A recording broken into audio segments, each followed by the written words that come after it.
Hi hello ನಮಸ್ತೆ ಎಲ್ಲರಿಗೂ daily update ಚಾನಲಿನ ಮತ್ತೊಂದು ವಿಡಿಯೋಗೆ ಸ್ವಾಗತ ಸುಸ್ವಾಗತ. ಸ್ನೇಹಿತರೆ, ಎಲ್ಲರೂ ಹೇಗಿದ್ದೀರಾ? ಎಲ್ಲರೂ ಚೆನ್ನಾಗಿದ್ದೀರಾ ಅನ್ಕೊಂಡಿದ್ದೀನಿ. ಹೋಪ್ ನಾನು ಕೂಡ ತುಂಬಾನೇ ಚೆನ್ನಾಗಿದ್ದೀನಿ. ಎಲ್ಲರೂ ಚೆನ್ನಾಗಿದ್ದೀರಾ ಅನ್ಕೊಂಡು ಭಾವಿಸ್ಕೊಂಡು ಇವತ್ತಿನ ಒಂದು ವಿಡಿಯೋನ ಶುರು ಮಾಡಿಬಿಡೋಣ. ಇವತ್ತಿನ ಒಂದು ವಿಡಿಯೋದಲ್ಲಿ ಬುಧ ನಿತ್ಯ ಯೋಗದಿಂದ ಅಮಾವಾಸ್ಯೆಯ ದಿನದಿಂದ ಈ 3 ರಾಶಿಯವರಿಗೆ ರಾಜಯೋಗ 2026ರಲ್ಲಿ ಸ್ನೇಹಿತರೆ ಮಿಥುನ ಸೇರಿ ಈ 3 ರಾಶಿಯವರಿಗೆ ಸಂಪತ್ತು ವೃದ್ಧಿ ಅಂತಾನೆ ಹೇಳ್ಬೋದು, ಆರ್ಥಿಕ ಪ್ರಗತಿ ಅಂತಾನೆ ಹೇಳ್ಬಹುದು. ಹಾಗಿದ್ರೆ ಈ 8 ರಾಶಿಯವರ ಬಗ್ಗೆ ಈ 3 ರಾಶಿಯವರ ಬಗ್ಗೆ ತಿಳಿಸ್ಕೊಡ್ತಾ ಹೋಗ್ತೀನಿ. ಮಾರ್ಚ್ 18ರಿಂದ ಏನೆಲ್ಲ ಅದೃಷ್ಟದ ಫಲಗಳನ್ನ ಗಳಿಸಲಿದ್ದೀರಿ ಅಂತ. ಸ್ನೇಹಿತರೆ, ಅಮಾವಾಸ್ಯೆ ಮತ್ತು ಯುಗಾದಿ ಹಬ್ಬ ಒಟ್ಟಿಗೆ ಬಿದ್ದಿದೆ. ಈ ಬಿದ್ದಿರುವ ಕಾರಣ ಹಬ್ಬ ಇರುವ ಕಾರಣ ಈ 3 ರಾಶಿಯವರಿಗೆ ರಾಜಯೋಗ. ವೈದಿಕ ಶಾಸ್ತ್ರದ ಪ್ರಕಾರ ಮೀನ ರಾಶಿಯಲ್ಲಿ ಸೂರ್ಯ ಮತ್ತು ಬುಧ ಸಂಯೋಗವು ಬುಧ ನಿತ್ಯ ರಾಜಯೋಗವನ್ನ ರೂಪಿಸಲಿದೆ. ಪರಿಣಾಮವಾಗಿ ಋಷಭ, ಮಿಥುನ, ಮೀನ ರಾಶಿಗಳಿಗೆ ಸೇರಿದ ವ್ಯಕ್ತಿಗಳಿಗೆ ಆರ್ಥಿಕ ಪ್ರಗತಿಗೆ ಅನುಕೂಲಕರ ಅವಕಾಶಗಳು ಅಂತಾನೆ ಹೇಳಬಹುದು. ಅಪಾರ ಸಂಪತ್ತು ವೃದ್ಧಿಯ ನಿರೀಕ್ಷೆಗಳಿವೆ. ಈ ರಾಶಿಗಳ ಬಗ್ಗೆ ಮತ್ತಷ್ಟು ತಿಳಿತಾ ಹೋಗೋಣ ಬನ್ನಿ. ಈಗೆಲ್ಲೂ ಕೂಡ ಸ್ಕಿಪ್ ಮಾಡದೇ ಕೊನೆ ತನಕ ವಾಚ್ ಮಾಡಿ. ವೈದಿಕ ಪಂಚಾಂಗದ ಪ್ರಕಾರ ಬುಧ ನಿತ್ಯ ರಾಜಯೋಗದ ರಚನೆಯು ಇದೇ ಮಾರ್ಚ್ 18ರಂದು ಬುಧವಾರದ ದಿನ ರೂಪುಗೊಳ್ಳಲಿದೆ. ಈ ದಿನದಂದು ಗ್ರಹಗಳ ರಾಜ ಸೂರ್ಯ ಮತ್ತು ಬುದ್ಧಿ ಶಕ್ತಿ ನೀಡುವಂತಹ ಬುಧ ಮೀನ ರಾಶಿಯಲ್ಲಿ ಒಂದಾಗಿ ಸಂಚಾರವನ್ನ ಮಾಡುವುದರಿಂದ ಈ ಶುಭ ರಾಜಯೋಗವನ್ನ ಸೃಷ್ಟಿಸುತ್ತದೆ. ವೈದಿಕ ಪಂಚಾಂಗದ ಪ್ರಕಾರ ಈ ಗ್ರಹಗಳ ಸಂಯೋಜನೆಯನ್ನ ಹೆಚ್ಚು ಶುಭವೆಂದು ಪರಿಗಣಿಸಲಾಗುತ್ತದೆ.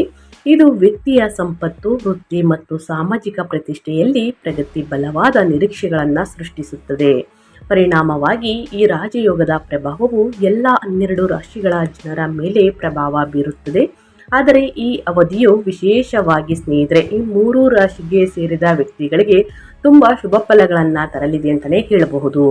ಈ ಸಮಯದಲ್ಲಿ ನಿಮ್ಮ ಸ್ಥಾನ ಅಂದರೆ ಸ್ನೇಹಿತರೆ ಪ್ರತಿಷ್ಠೆಯಲ್ಲಿ ಉನ್ನತಿಯೊಂದಿಗೆ ವೃತ್ತಿ ಜೀವನದ ಪ್ರಗತಿಯನ್ನ ಅನುಭವಿಸಬಹುದು. ಹಾಗಿದ್ರೆ ಆ ಲಕ್ಕಿ ರಾಶಿಗಳ ಬಗ್ಗೆ ಮತ್ತಷ್ಟು ತಿಳಿತಾ ಹೋಗೋಣ ಬನ್ನಿ. ಇವಾಗೆಲ್ಲೂ ಕೂಡ ಸ್ಕಿಪ್ ಮಾಡಬೇಡಿ. ಮೊದಲನೇದಾಗಿ ಬುಧ ನಿತ್ಯ ರಾಜಯೋಗದ ಮಹತ್ವವನ್ನ ತಿಳಿಸ್ಕೊಡ್ತೀನಿ. ಜ್ಯೋತಿಷ್ಯದ ಲೆಕ್ಕಾಚಾರದ ಪ್ರಕಾರ ಸೂರ್ಯ ಮತ್ತು ಬುಧ ಒಂದೇ ರಾಶಿ ಚಕ್ರ ಚಿಹ್ನೆಯಲ್ಲಿ ಒಟ್ಟಾಗಿ ಇರುವಾಗ ಬುಧ ನಿತ್ಯ ರಾಜಯೋಗ ರೂಪುಗೊಳ್ಳುತ್ತದೆ. ಪಂಚಾಂಗದ ಪ್ರಕಾರ ಮಾರ್ಚ್ 18ರಂದು ಬುಧ ದೇವ ಮೀನ ರಾಶಿಗೆ ಸಾಗುತ್ತಾರೆ. ಅಲ್ಲಿ ಸೂರ್ಯ ದೇವ ಈಗಾಗಲೇ ಸ್ಥಾನದಲ್ಲಿದ್ದಾರೆ. ಸ್ನೇಹಿತರೆ, ಈ ಗ್ರಹಗಳ ಸಂಯೋಗವು ಈ ಪ್ರಬಲ ರಾಜಯೋಗಕ್ಕೆ ಕಾರಣವಾಗುತ್ತದೆ. ಮೀನವನ್ನ ಗುರು ಗ್ರಹ ಆಳುವಂತಹ ರಾಶಿ ಎಂದು ಪರಿಗಣಿಸಲಾಗುತ್ತದೆ. ಬುಧ ನಿತ್ಯ ರಾಜಯೋಗವು ಒಬ್ಬರ ಬುದ್ಧಿಶಕ್ತಿ, ಸಂವಹನ ಕೌಶಲ್ಯ, ನಾಯಕತ್ವ ಸಾಮರ್ಥ್ಯಗಳು ಮತ್ತು ನಿರ್ಧಾರ ತೆಗೆದುಕೊಳ್ಳುವಂತಹ ಸಾಮರ್ಥ್ಯವನ್ನ ಬಲಪಡಿಸುವ ಗ್ರಹಗಳ ಸಂಯೋಜನೆ ಎಂದು ಪರಿಗಣಿಸಲಾಗಿದೆ. ಈ ರಾಜಯೋಗದ ಪ್ರಭಾವದ ಅಡಿಯಲ್ಲಿ ಒಬ್ಬ ವ್ಯಕ್ತಿಯು ಸಮಾಜದಲ್ಲಿ ಪ್ರತಿಷ್ಠೆ ಮತ್ತು ಗೌರವವನ್ನು ಪಡೆಯಬಹುದು, ಆರ್ಥಿಕ ಲಾಭಗಳನ್ನು ಪಡೆಯಬಹುದು ಮತ್ತು ವೃತ್ತಿ ಜೀವನದಲ್ಲಿ ತ್ವರಿತ ಪ್ರಗತಿಯನ್ನು ಅನುಭವಿಸಬಹುದು. ಈ ರಾಜಯೋಗ ವ್ಯಾಪಾರ, ವ್ಯವಹಾರ, ಮಾಧ್ಯಮ, ಶಿಕ್ಷಣ, ಬರವಣಿಗೆ ಮತ್ತು ಆಡಳಿತ ಕ್ಷೇತ್ರಗಳಲ್ಲಿ ಸಂಬಂಧಿಸಿದ ವ್ಯಕ್ತಿಗಳಿಗೆ ವಿಶೇಷವಾಗಿ ಪ್ರಯೋಜನಕಾರಿಯಾಗಲಿದೆ. ಸೂರ್ಯ ಮತ್ತು ಬುಧ ಸಂಚಾರದ ಪ್ರಭಾವ ಸೂರ್ಯನನ್ನ ಆತ್ಮವಿಶ್ವಾಸ, ಸರ್ಕಾರಿ ಸ್ಥಾನಗಳು, ನಾಯಕತ್ವ, ಗೌರವ, ಪ್ರತಿಷ್ಠೆ ಮತ್ತು ತಂದೆಯ ಸಂಕೇತವೆಂದು ಪರಿಗಣಿಸಲಾಗುತ್ತದೆ. ಮತ್ತೊಂದೆಡೆ ಬುಧ ಗ್ರಹವು ಬುದ್ಧಿಶಕ್ತಿ, ಮಾತು, ವಾಣಿಜ್ಯ, ಗಣಿತ, ಸಂವಹನ. ಆದ್ದರಿಂದ ಈ 2 ಗ್ರಹಗಳು ಸೇರಿಕೊಂಡಾಗ ವ್ಯಕ್ತಿಯ ನಾಯಕತ್ವದ ಗುಣಗಳು ಮತ್ತು ನಿರ್ಧಾರ ತೆಗೆದುಕೊಳ್ಳುವಂತಹ ಸಾಮರ್ಥ್ಯಗಳು ವರ್ಧಿಸುತ್ತದೆ. ಹೆಚ್ಚುವರಿಯಾಗಿ ಅವರ ಬುದ್ಧಿಶಕ್ತಿ ತೀಕ್ಷ್ಣವಾಗಿರುತ್ತದೆ ಅಂತಲೇ ಹೇಳಬಹುದು. ಹಾಗಿದ್ರೆ ಏನೆಲ್ಲ ಅದೃಷ್ಟದ ಫಲಗಳನ್ನು ಈ 3 ರಾಶಿಯವರು ನೋಡಲಿದ್ದೀರಿ ಅನ್ನೋದನ್ನ ತಿಳಿಸ್ಕೊಡ್ತಾ ಹೋಗ್ತೀನಿ. ಇವಾಗ ಎಲ್ಲೂ ಕೂಡ ಸ್ಕಿಪ್ ಮಾಡಬಾರದು. ವೃಷಭ ರಾಶಿಯವರಿಗೆ ಬುಧ ನಿತ್ಯ ರಾಜಯೋಗವು ಜೀವನದಲ್ಲಿ ಹೆಚ್ಚು ಸಕಾರಾತ್ಮಕ ಬದಲಾವಣೆ ತರಬಹುದು. ಏಕೆಂದರೆ ಈ ಯೋಗವು ವೃಷಭ ರಾಶಿಗೆ ಹೋಲಿಸಿದರೆ ಲಾಭದ ಮನೆಯಲ್ಲಿ ಎಂದರೆ 11ನೇ ಮನೆಯಲ್ಲಿ ರೂಪುಗೊಳ್ಳುತ್ತಿದೆ. ಪರಿಣಾಮವಾಗಿ ಈ ಅವಧಿಯಲ್ಲಿ ನಿಮ್ಮ ವ್ಯವಹಾರದಲ್ಲಿ ಲಾಭವನ್ನ ನೋಡಬಹುದು.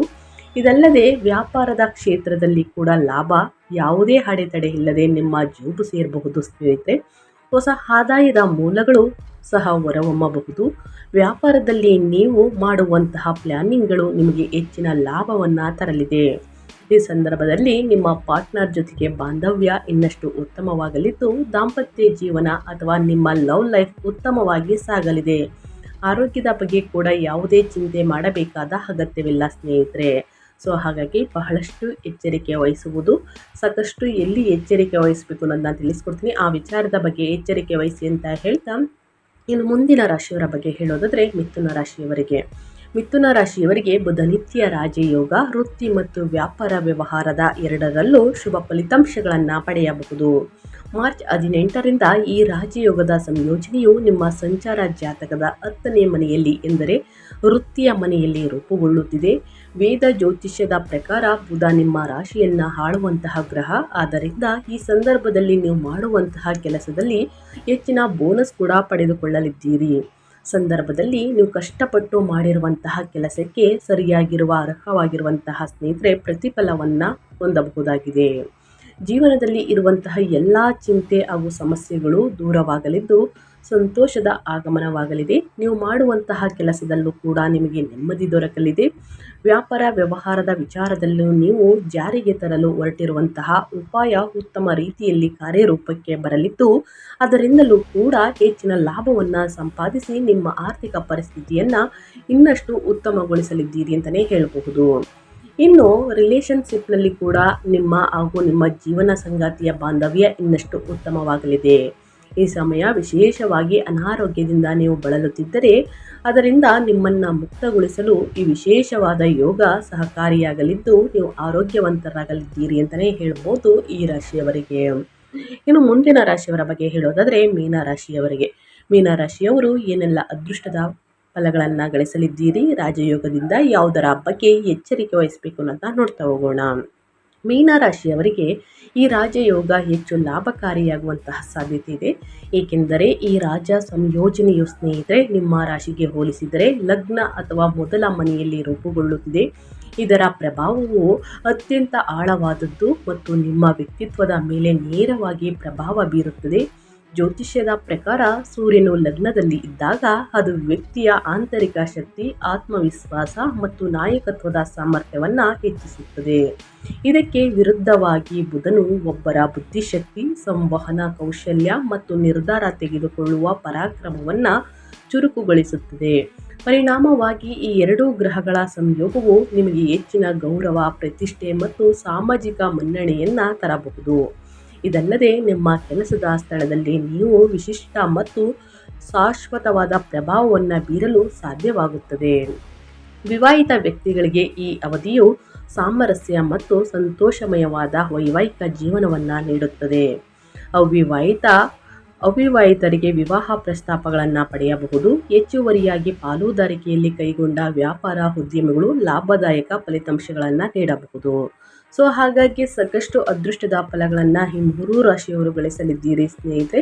ಯಾವುದರ ಬಗ್ಗೆ ಎಚ್ಚರಿಕೆ ವಹಿಸಬೇಕು ಅನ್ನೋದನ್ನ ತಿಳಿಸ್ಕೊಟ್ಟಿದ್ದೀನಿ. ಆದಷ್ಟು ಬಡವರಿಗೆ, ನಿರ್ಗತಿಕರಿಗೆ ನಿಮ್ಮ ಕೈಯಲ್ಲಾದಷ್ಟು ಅನ್ನದಾನ ಮಾಡಿ, ಬಟ್ಟೆ ದಾನ ಮಾಡಿ, ಸಹಾಯವನ್ನು ಮಾಡಿ ಅಂತ ಹೇಳ್ತಾ ವಿಡಿಯೋನ ಎಂಟು ಮಾಡ್ತಾ ಇದ್ದೀನಿ. ಇವತ್ತಿನ ಒಂದು ವಿಡಿಯೋದಲ್ಲಿ ಒಳ್ಳೆಯ ಮಾಹಿತಿ ಸಿಕ್ಕಿದ್ದಲ್ಲಿ, ಈ ವಿಡಿಯೋ ಯೂಸ್ಫುಲ್ ಅನಿಸಿದ್ದಲ್ಲಿ ದಯವಿಟ್ಟು ವಿಡಿಯೋಗೆ ಲೈಕ್ ಮಾಡೋದನ್ನ ಮರ್ತಿದ್ರೆ ಲೈಕ್ ಮಾಡಿ. ಇನ್ನೂ ನನ್ನ ಚಾನಲ್ನ ಸಬ್ಸ್ಕ್ರೈಬ್ ಮಾಡ್ಕೊಂಡಿಲ್ಲ ಅಂದರೆ ಡೈಲಿ ಅಪ್ಡೇಟ್ಸ್ಗೆ ಸಬ್ಸ್ಕ್ರೈಬ್ ಆಗಿ. ಇದೇ ರೀತಿ ಕಂಟೆಂಟು ಪ್ರತಿದಿನ ಸಿಗುತ್ತೆ ಅಂತ ಹೇಳ್ತಾ ಮತ್ತೊಂದು ವಿಡಿಯೋದಲ್ಲಿ ಸಿಗ್ತೀನಿ. Thank you for watching.